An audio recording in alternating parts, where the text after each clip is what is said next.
সূচনা হইতে পারে এই বৈঠকের জন্য আমি আশাবাদ ব্যক্ত করব আমাদের হযরত মাওলানা উবাইদুল্লাহ ফারুক সাহেবের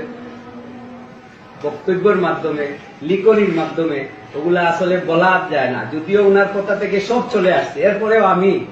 মহানগর জমিয়তের পক্ষ থেকে এবং জমিয়তে উলামা ইসলামের পক্ষ থেকে আপনাদের কাছে উদাত্ত আহ্বান জানাচ্ছি, অনুরোধ জানাচ্ছি যে আমাদের হযরত মাওলানা উবাইদুল্লাহ ফারুক সাহেবের বক্তব্য থেকে এবং ওনার লিখনি থেকে যে আপনারা কোনো মনে আঘাতপ্রাপ্ত হয়ে থাকেন, আপনারা কোনো দুঃখ পেয়ে থাকেন, ক্ষমা সুন্দর দৃষ্টিতে মেহেরবানি করে আল্লাহ আসতে আপনারা গুলা বাদ দিয়ে আমরা যেন আগামী 30 তারিখ কেমনে জয়টা ছিনিয়ে নিব, আজকে থেকে আপনারা মাঠে ময়দানে মেহরবানি করে কাজ করবেন। আমাদের উত্তর জেলার আজকের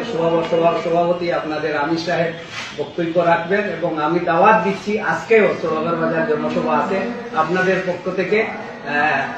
যতজন পারেন বক্তব্য দিবেন এবং আজকে থেকে যেন আমরা মাঠে ময়দানে আমরা থাকি,